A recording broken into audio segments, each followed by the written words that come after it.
पर उहो ज़मानो जेको सूर्य बादशाह जे मथां इम्तिहान जो दौर हो ऐं जमात जे मथां बि हो। सांगड़ वारनि खे ॿुधाइण इएं आहे जीअं सिज खे आहीनो ॾेखारण। छाजे करे त सांगड़ वारा त सभ खां वधीक मुतासिर थिया। हक़ीक़त में जेकॾहिं को हुर तहरीक में वॾे खां वॾो किरदारु आहे हुरनि जो ज़रूर आहे, पर हुरनि सां गॾु सांगड़ जो सभ खां अहम आहे। सांगड़ में उहे बि के अञा के चंद के पोढ़ा वञी रहिया हूंदा, घणा त वीचारा विया हलिया। पर मुंहिंजा दोस्तो अज़ीज़ो ईअं खणी सम्झो त मखण जी सीख पचाइणी हुई। मखण जी सीख जेकॾहिं कंहिं पचाए ॾेखारी त उहा सूर्य बादशाह जे गाज़न पचाए ॾेखारी, जंहिं पंहिंजी त कुर्बानी ॾिनी, पंहिंजे बच्चनि जी कुर्बानी ॾिनई, पंहिंजे दरगाह जी कुर्बानी ॾिनई, पर मुंहिंजा दोस्तो हुरनि जी कुर्बानी ॾिनई। हुरनि खे ख़ाली फांसियूं कोन ॾिनियूं वयूं, पर तव्हांजी तारीख़ लिखे थी, अवां जा पुराणा वर्क उथलायूं था त ख़बर पवे थी। उहे माण्हू अॼु बि ज़िंदा शाहिद वेठा आहिनि जो फ़क़ीरनि जा ॻोठनि जा ॻोठ जलाया विया, एतिरे क़दुर जो जलाया विया जो जहिड़ा माण्हू अंदरि बाहि में जली विया, गोरखनि ऐं गोरनि हुनखे ॿाहिरि न छॾियो। ज़िंदा मर्द मायूं बच्चा ॿार जली विया, पर हुनजे ज़ुबान तां वरी बि भेज पागारा जो नारो निकिरंदो रहियो। पोइ हिते न हटिया, बातिल से दबने वाले आए आसमां नहीं हम, 100 बार कर चुका है तू इम्तिहान हमारा। ही सिज तमाम पोढ़ो आ, हिन सिज जी उम्र तमाम वॾी आ। हिन रूह ज़मीन ते हिन सिज वॾा वॾा इनकलाब ॾिठा। आदम अलैहिस्सलाम खां वठी करे अॼु ताईं किरोड़े इनकलाब आया, पर जे सिज जे आॾो के वॾा इनकलाब आहिनि त ॿ इनकलाब आहिनि। मां चवां थो, मूंखे चवण जो हक़ आहे, किंगरी खां करबला ताईं अवां नज़र कंदव त पहिरों इनकलाब जे सिज ॾिठो त करबला जे मैदान में ॾिठई, जे ॿिए नंबर में सिज को हैरत अंगेज़ वाक़ियो ॾिठो त किंगरी जो कोस ॾिठई। दोस्तो अज़ीज़ो जमात सगोरी, किथे पीर जो ॻोठ दरगाह शरीफ़, किथे बर्तानिया, काथे पीर साईं जन खे वठी विया। जमात जो हिते को बि संभालण वारो कोन हो। ईअं खणी सम्झो त ज़ाहिरी तरह हुननि जे कमान करण वारो कोन हो, पर हिन जमात में अहिड़ो रूह फूकियल हो। अॼु बि असांजा फ़क़ीर चाड़ा चवंदा आहिनि त पीर साईं रोज़े धणी रहमतुल्लाह अलैह जो चवणा त हिकिड़ो फ़क़ीर जंहिं जाइ ते आहे उन सां ॿियो मां गॾु आहियां। जे ॿ मुंहिंजा फ़क़ीर गॾु आहिनि त टियों हुन सां गॾु मां आहियां। जे टे मुंहिंजा फ़क़ीर आहिनि त चोथों हुन सां मां गॾु आहियां।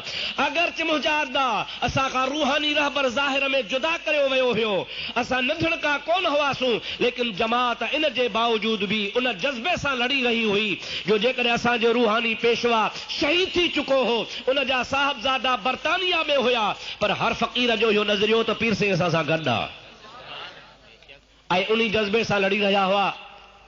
जंहिं वतन खे आज़ाद कराइण लाइ हुरनि कुर्बानी ॾिनी, सूर्य शहीद कुर्बानी ॾिनी, जमात कुर्बानी ॾिनी, उहो वतन 47 में आज़ाद पियो थिए, पर हुर 52 ताईं लोड़नि में पिया। सतम ज़रीफ़ी त ॾिसो, बेइंसाफ़ी त ॾिसो। जंहिंजे कुर्बान सां वतन आज़ाद थियो, जंहिंजी मिल्कियत माल बच्चा ॿार ख़ानदान नज़राने तौर अल्लाह जे राह में कुर्बान थी आहे, हुनखे सबक़ ॾिनो वियो हो, ला तक़ूलू लिमन युक़्तल फी सबीलिल्लाह अमवात बल अहयाउन वलाकिन ला तशऊरून। ख़बरदार, जेको अल्लाह जे राह में सिर कुर्बान कंदो आहे तंहिंखे मोह न भाइजो, उहो मरण खां पोइ बि जहिड़ो हूंदो आहे। मूंखे हिकिड़ो अजीब ग़रीब नक़ल यादि ईंदो आहे, अजीब हैरत लॻंदी आहे। पीर साईं तजर धणी रहमतुल्लाह अलैह, जंहिंजो इस्म मुबारक बि सैयद सिबगतुल्लाह हो, सूर्य बादशाह ॿियो सिबगतुल्लाह शाह। और पीर साईं सूर्य बादशाह जे हम नाम पीर साईं तजर धणी रहमतुल्लाह अलैह लाड़ जे जमात खे ख़त लिखियो, जमात जा फर्द अचनि, जिहाद जे लाइ तयारी करणी आहे। टंडे बागे जे इलाइक़े मां हिकिड़ो सैयद ऐं हिकिड़ो माछी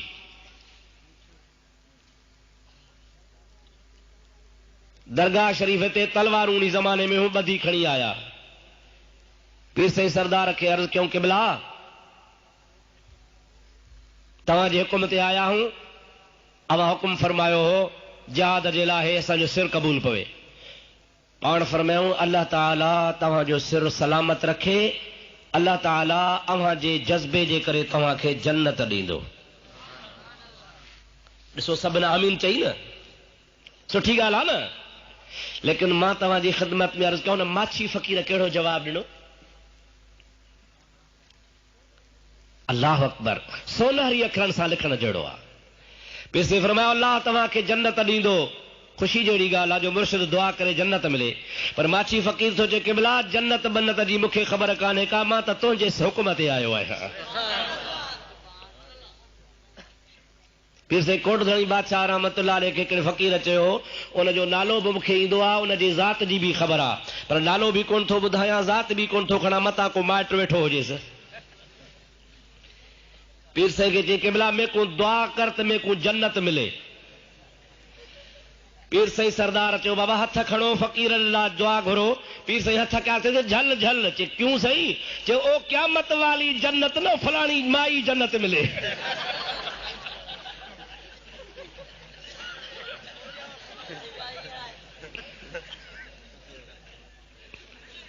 किलो दा भला जो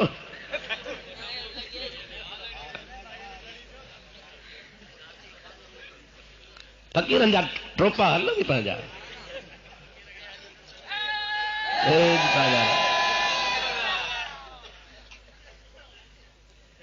दोस्तो अर्ज़ करण जो मक़सदु आहे त ही हिकिड़ो जज़्बो हो जेको जमात जे अंदरि रहिजो हुयो त सूर शहीद दुनिया मां ज़ाहिरी तरह शहादत पाए वियो। उनजा साहबज़ादा सज्जादगान जेको उनजो सही जानशीन उहो असां खां हज़ार मील परे आहे। पाकिस्तान 47 में आज़ाद थी वियो, 52 ते होर पोइ बि अंदरि लोड़नि में क़ैद लॻा पिया आहिनि। असांजा उस्ताद साईं फरमाईंदा हुआ त जेके लीडर टाइप जा माण्हू हुआ जमात जा, उनखे हिकिड़े लोढ़े में मुस्तक़िल तौर न रहाईंदा हुआ। कॾहिं संजोरे, कॾहिं नवाबशाह, कॾहिं जोही, कॾहिं ओ बावड़ी वारे पासे मां वियुसि हिकिड़े त चयसि हुर कहीं पी हिते बि लोड़ो। मुख़्तलिफ़ जॻहियुनि ते लिखालाईंदा हुआ त मतां हिकिड़ी जॻह ते ही लीडर टाइप जो माण्हू आहे। साईं फरमाइनि पिया त मूंखे नवाबशाह मां कढी सकरन आंदऊं, सकरन मां कढी महीनो रहाए जोही मोकिलियऊं, जोहीअ मंझां उते मिड़ी 2 महीना मूंखे लॻी विया। साईं फरमाइनि पिया त हाणे मौलवी जो कमु त बाबा नमाज़ पढ़ाए, मसइलो ॾसे, मलफूज़ात पढ़ी ॿुधाए, ॿियो ॿोली छा कंदो? इहे न सही कि मां जमात खे नकुल ॿुधायां, मलफूज़ात जा मसइला ॿुधायां, 5 वक़्त नमाज़ पढ़ायां, ज़िक्र फ़िक्र थिए, फ़क़ीर ॾाढा ख़ुशि हुजनि। मुंहिंजे लाइ ऑर्डर आया त मौली साहब खे तो बदिली कयो, मीरपुर ख़ासि कढोसि। चए मूंखे जो कढियऊं त मां फ़क़ीर खे चवां फ़क़ीर ख़ुदा हाफ़िज़ हलूं था, त फ़क़ीर पिया चवनि यार अलाह करे त वरी मोटी अचे। पोइ चयो माना दुआ घुरो त अलाह करे जान छुटे करे वरी मोटी अचा।